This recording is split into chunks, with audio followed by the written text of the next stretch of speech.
แจ้งการถึง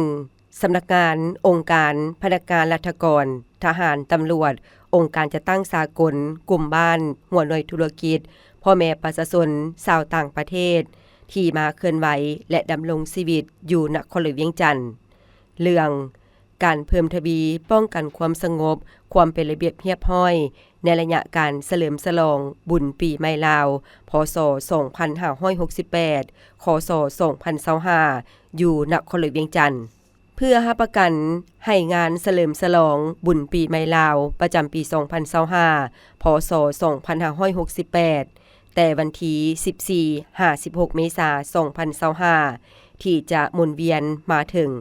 เพื่อเป็นการสืบต่อเสริมขยายหมุนเสื้อฮีตของประเพณีอันดีงามความสามัคคีเป็นปึกแผ่นของประชาชนลาวบรรดาเผ่า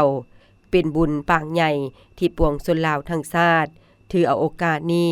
อวยใส่ให้พรซึ่งกันและกันอยู่ในครอบครัววัดวาอารามสถานที่สักการะบูชาต่างๆอย่างเบิกบานมวลซื่นทั้งรับประกันได้ความสงบความเป็นระเบียบเรียบร้อยและมีความสะอาดจบงามกองบัญชาการป้องกันความสงบนครหลวงเวียงจันทน์จึงได้ออกแจ้งการดังนี้ 1. บรรดาข้อห้าม 1. ให้บุคคลนิติบุคคลเป็นต้นแมนพนักงานรัฐกรทหารตำรวจคนต่างประเทศคนบ่มีสัญชาติชาวค้าขายพ่อแม่ประชาชนก็คือในทั่วสังคมที่ได้พักเศร้าและดำรงชีวิตอยู่ในนครหลวงเวียงจันทน์ต้องมีสติในการเคารพปฏิบัติตามรัฐธรรมนูญกฎหมายของรัฐพร้อมทั้งเป็นเจ้าการปฏิบัติตามแจ้งการคำสั่งของคันเทิงวางออกอย่างเข้มงวด 2. ให้บรรดาทานยกสูงสติระวังตัวในการปกปักรักษาทรัพย์สินของรัฐของตนให้ดีบ่ต้องจอดรถสะสายถ้ามีบ่อนหับฝากรถต้องได้เอารถไปฝากเวลาจอดรถปะไว้บ่ต้องเอาทรัพย์สินอันมีค่าปะไว้อยู่ในรถเอาใจใส่กวดกาสถานที่เฮือนศาลเคหสถานบ่อนอยู่อาศัยเพื่อรับประกันบ่ให้มีเหตุไฟไหม้หรือถูกพวกคนบ่ดีฉวยโอกาสก่อเหตุบ่ดีเช่นการงัดแงะลักทรัพย์ปุ้นทรัพย์สิงทรัพย์และอื่นๆในกรณีพบเห็นผู้กระทำผิดบุคคลที่มีความระแวงสงสัยที่จะไปก่อเหตุที่บ่ดีต้องรีบร้อนแจ้งให้เจ้าหน้าที่เกี่ยวข้องที่อยู่ใกล้เคียงในนั้นมีองค์การปกครองบ้านปกส.กลุ่มบ้านหรือโทรแจ้งสายด่วนของเจ้าหน้าที่ตำรวจเบอร์โทร1191เพื่อมีมาตรการสกัดกั้นและแก้ไขได้อย่างทันการแต่ละครอบครัวต้องศึกษาอบรมคุ้มครองลูกหลานหรือสมาชิกภายในครอบครัวของตนให้มีสติความรับผิดชอบต่อตนเองและสังคมบ่ให้ดื่มเหล้าเบียร์เกินขอบเขตบ่ไปมั่วสุมยาเสพติดบ่ให้ไปเคลื่อนไหวในทางที่บ่ดีซึ่งผิดต่อฮีตของประเพณีอันดีงามของชาติผิดต่อระเบียบการและกฎหมายของรัฐตามสถานที่วัดวาอารามก็ให้รักษาความสงบความเป็นระเบียบเรียบร้อยหากหดสงพระการหดสงพระการหดสงหรือหดน้ำให้พรซึ่งกันและกันต้องปฏิบัติตามฮีตของประเพณีอันดีงามของชาติ 3. เอาใจใส่การป้องกันเวรยามต้องจะตั้งเฝ้ายามหรือประจำการอยู่บรรดาสำนักการห้องการกรมกองโรงจักรโรงงานห้างห้านเล่าสางขอบเขตบ้านที่อยู่ในความรับผิดชอบของตนให้จะตั้งกำลังออกกวดกาลาดตระเวนตามเส้นทางจุดพื้นที่มีความเสี่ยงที่พวกคนบ่ดีจะไปก่อเหตุบ่ดีเพื่อมีมาตรการสกัดกั้นและแก้ไขได้อย่างทันการ 4. ให้บรรดาบ้านปกส.กลุ่มบ้านสมทบกับภาคส่วนที่เกี่ยวข้องเอาใจใส่กวดกาติดตามคุ้มครองสายแดนโดยเฉพาะสายแดนติดจอดกับแม่น้ำคองเพื่อสกัดกั้นแก้ไขบรรดาปรากฏการณ์ย่อท่อเช่นการค้าขายเถื่อนสิ่งเกิดห้ามการลักลอบค้าขายขนส่งยาเสพติดข้ามชาติการละเมิดสายแดนและการเข้าออกเมืองโดยบ่ถูกต้องตามกฎหมายกำหนด 5. ให้ทุกท่านเป็นเจ้าการเคารพและปฏิบัติกฎระเบียบจราจรอย่างเข้มงวดบ่ให้ขับรถไวเกินกฎหมายได้กำหนดผู้ขับขี่ยานพาหนะทางรถจักรรถใหญ่ ก่อนจะออกจากเรือนต้องเก็บเอกสารรถใบขับขี่ในนั้นผู้ขับขี่รถจักรต้องใส่หมวกกันกระทบทั้งผู้ขับรถและผู้ซ้อนท้ายการใส่หมวกกันกระทบต้องหัดสายคาดคางให้มีความรับประกันเพื่อป้องกันชีวิตของตนเองถ้ามีอุบัติเหตุเกิดขึ้นความเสี่ยงในการเสียชีวิตจะมีน้อยลง 6. บรรดาห้านบันเทิงห้านคาราโอเกะเทคบาร์ห้านอาหารห้านกินดื่มต้องปฏิบัติตามระเบียบการและกฎหมายอย่างเข้มงวดโดยเฉพาะแม้นคำสั่งข้อตกลงแจ้งการขององค์การปกครองนครหลวงเวียงจันทน์เพื่อควบคุมเสียงเนืองนั้นสกัดกั้นการมั่วสุมสิ่งมึนเมาที่ผิดต่อระเบียบกฎหมาย 2. บรรดาข้อห้าม 1. ห้ามซื้อขายสินค้าวัตถุที่ก่อให้เกิดเสียงแตกทุกประเภทบ่ให้จุดหมากกระโพกโคมไฟลอยขึ้นฟ้าบั้งไฟดอกบั้งผูธาตุระเบิดธาตุแตกธาตุเบื่อเคมีสารกัมมันตภาพรังสีวัตถุออกฤทธิ์ต่อสุขภาพและห้ามมั่วสุมยาเสพติดทุกประเภทที่เป็นผลลบต่อความสงบความเป็นระเบียบเรียบร้อยในสังคม 2. ห้ามใช้พาหนะบรรจุถังน้ำขุน้ำทอยางต่อน้ำจากเฮือนออกมาหดส่งคนย่างอยู่ตามเส้นทางห้ามรวมตัวกันเป็นกลุ่มเต้นฟ้อนตามถนนซึ่งเป็นการกีดขวางการสัญจรของพาหนะมีความเสี่ยงพาให้เกิดอุบัติเหตุห้ามบ่ให้ผู้ชายนุ่งสิ้นแม่หญิงนุ่งทรงหรือนุ่งเครื่องโป้เปื่อยเข้าไปหดส่งพระอยู่ในวัดและห้ามบ่ให้มีการแก้บะแก้บนอยู่ในวัดโดยบ่ถูกต้องตามฮีตของประเพณีของพุทธศาสนาอย่างเด็ดขาด 3. ห้ามนำใส้น้ำเปอะเปื้อนน้ำสีน้ำปนกับพืชที่คันคายนำก้อนใส่ถงยางแกว่งใส่กันห้ามไม่หญิงนุ่งเครื่องสั้นเขินเสื้อบางโป้เปื่อยซึ่งเป็นการยั่วยวนอาจก่อให้เกิดเหตุการณ์บ่ดีต่อตนเอง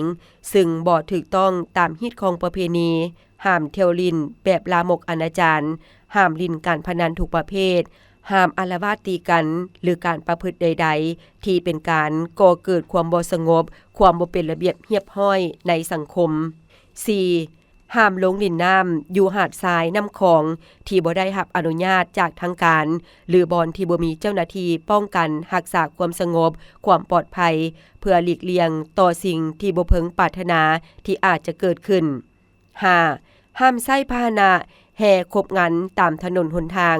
ยกเว้นขบวนแห่พระพุทธรูปที่ทางการอนุมัติเวลาขับขี่รถประเภทต่างๆสัญจรตามถนนผู้ขับขี่ต้องปฏิบัติตามกฎระเบียบจราจรอย่างเข้มงวดเช่นห้ามผู้ขับขี่รถดื่มสิ่งมึนเมาห้ามขี่รถเป็นพึงเป็นแพห้ามแข่งรถตามเส้นทางหรือแล่นรถไวเกินกฎหมายกำหนดบ่ให้จอดรถสะสายห้ามผู้โดยสารนั่งหัวรถนั่งหลังคารถนั่งขอบกระบะรถในเวลาขับขี่ไปตามเส้นทางและห้ามรถบรรทุกขนส่งสินค้ารถโดยสารบรรทุกเกินขอบเขตที่ทางการกำหนด 6. ห้ามวางวัตถุสิ่งของโต๊ะตั้งเต้นตั้งบูธขายเครื่องอยู่ตามเส้นทางทางฟุตบาททางคนย่างห้ามจอดรถสะสายตามเข้มทางซึ่งเป็นการกีดขวางการสัญจรของยานพาหนะคนย่างและห้ามผู้ปกครองปะปล่อยให้เด็กน้อยที่มีอายุบ่ถึงเกษียณขับขี่ยานพาหนะอย่างเด็ดขาด 7. ห้ามเปิดเครื่องเสียงดังเนืองนั้นเกินขอบเขตอยู่ในบ้านเรือนสำนักงานองค์การโรงจักรโรงงานสถานที่สาธารณะและให้ปฏิบัติตามข้อตกลงฉบับเลขที่620/จนวลงวันที่29กันยายน2020เปิดเสียงบ่ให้เกิน80เดซิเบลและกำหนดเวลาการเปิดเครื่องเสียงแมน 8 โมงหา 23 โมง